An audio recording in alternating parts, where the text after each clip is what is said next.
Well, hello and welcome back to the old Patterson farm.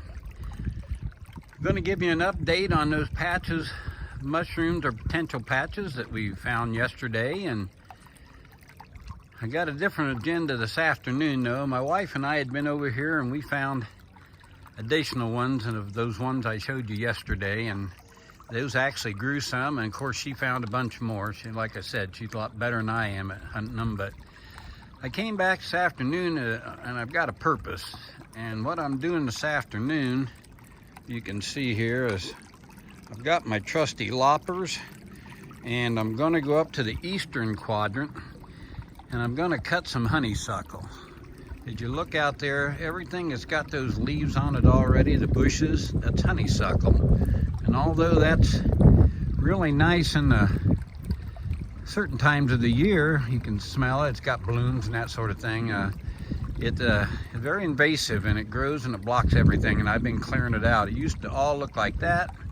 Now I've kind of cleared it out like that. But anyway, another thing I wanted to show you today while I was standing here in the creek is if you look down here, you'll see that I'm wearing what I call creek boots. Found out decades ago, if you're mushroom hunting and there's any creek involved, get some boots and get in the creek. I can't tell you how many times I've found them walking down the middle of this creek and picked them off of the bank. Some of the biggest mushrooms I've ever seen in my life are growing on the banks of this creek about probably 25, 30 years ago. But anyway, I'm gonna go on up here to the eastern quadrant and work on some honeysuckle, and if I run into anything, I'll bring you in on the action. Okay, welcome back, and sorry, no mushrooms to report yet, and I've walked about halfway, but I came kind of to a crossroads here I wanted to share with you. This is a lane that goes up to my old friend Mike Patterson's house trailer. It's probably close to half a mile down that lane, or a quarter mile, I don't know, not too good at distance. Over here in this back in the 70s and 80s was a big open pasture with cows in it. And as you can see now, as I walk into here, that it since has actually grown up, and this is about a 34-acre tree farm that was planted by Jonathan Justice some, I don't know, probably 30 years ago maybe, I don't know. It's walnut, oak, and poplar, and but this was all open pasture before, and now it's a tree farm. So, but that's not where I'm headed. I'm headed over here to the other lane, the other trail. That this used to also be a pasture that's kind of grown up on its own, but in between you've got this nice little perfect path to walk down, and sometimes I've seen them along this path, a mushroom or two, so I'll bring you back in if I see any. Okay, well, I've wandered my way all the way up to the very eastern quadrant, and I can hear the neighboring farmer off in the distance mowing. Don't know if you can hear that or not, but I'm just about up here, and there is the old pump house that has been there gosh, who knows how long. I know it's been there more than half a century, because I've been here more than half a century, and it was here well before my time of coming out here. But anyway, there's a method to my madness here. Coming up here and working on such a mushroom day is because here to my left, as you can see, what honeysuckle turns into. It's almost impossible to get through there. And I know that in recent years, guess what I found digging through there and crawling underneath there and all that kind of stuff? Yeah, a pretty good patch of the mushrooms. So what I'm gonna do is I'm gonna make a path up through there so that I can get back there and see if those mushrooms are up this year. And if I find any, I'll get back with you. Okay, welcome back. So I'm chopping away here at the honeysuckle, and a big limb falls down, and I look where it came down. And as I look up there, I see this guy here. So I guess it was worth getting up here and getting into this honeysuckle. And as I look around, whoops, there's another guy there. There. So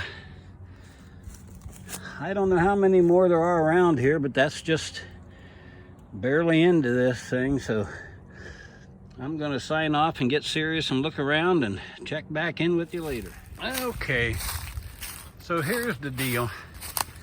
I ended up finding probably at least 8 in that area where I was clearing the honeysuckle to try to get to that old tree that we found around before. I actually finally did get to the old tree, which was probably 20 yards away, and I could see a couple there. So anyway, we'll leave that for the weekend. We have the kids come up and the grandkids come up, and that's why we like to find them and make sure when they come up that they're going to have something to find. So, but anyway, since I was so successful there, and I'm closer being on the eastern quadrant, I'm going to go up to the northern quadrant. There's an old dump there, and by old I mean probably nothing been dumped there for at least I don't know, well over half a century, maybe even longer. But in any event, where all these trees, and I'm right in the tree farm now as I'm going to the dump, and you can see the trees are all about the same size. These trees are probably all about 30 years old. But when I get up to the dump, you're going to see that the trees are probably 100 years old. And I did find a few mushrooms up there in the past, so I feel like I better check when I'm over on this part of the 87 acres. So I'll check back in with you. Okay, so I'm walking down through this depression, and I look down on the other side of these logs, which I can't quite reach. I don't know that you can see that or not. Try to enhance it.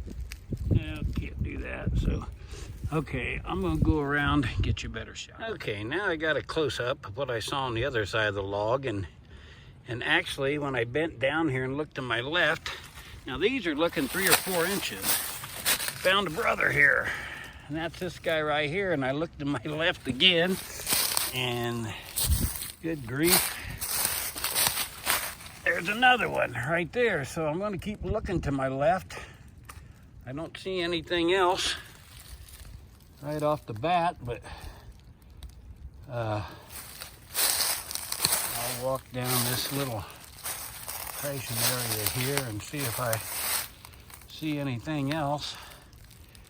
I don't see. Oh yeah, look here. You got one right there too. And these are all like 3 or 4 inches. They're relatively new. The warm nights and the rain coming. I'm gonna walk down this little area some more and see if I can see any more. Oh, looky here.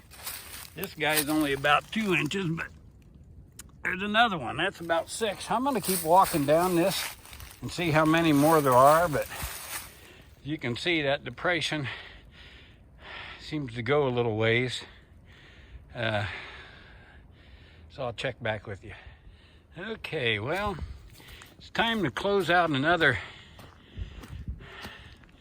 day of mushroom hunting, and I guess you could call it another mushroom adventure at the old Patterson farm. I'm headed back to the Jeep way off there in the background, and mission accomplished again. I got not only found a couple potential more patches for the kids and grandkids, but in addition to that, I actually cut the honeysuckle out of the way so you can actually get back there and get to them. Oh, and I meant to mention, I don't remember if I did or not, the boots in the creek. That's the way to find the big yellow ones, and I estimate that'll be probably around Mother's Day in north central Indiana. But in addition to keeping your feet dry when you pick those great big giant yellow sponge off the creek banks, I think it keeps the ticks off of you, and that's pure speculation. But I can tell you, 20, 30 years ago, my son was out here hunting, and the only difference between what he was wearing and the guy he was with was wearing was the guy he was with had these big rubber boots like I wear out here hunting. And when they got back, my son had approximately 30 ticks on him. The other guy had 0. And I can tell you, hunting half a century out here, I can count the amount of ticks on me on one hand, probably not even need the whole hand. So I don't think they like the rubber boots. They either don't grab onto it or they can't grab onto them, and there's a lot less chance of you having ticks all over you while you're hunting mushrooms if you wear these big old rubber boots. So words of wisdom from the old Patterson farm, and we'll check in with you later.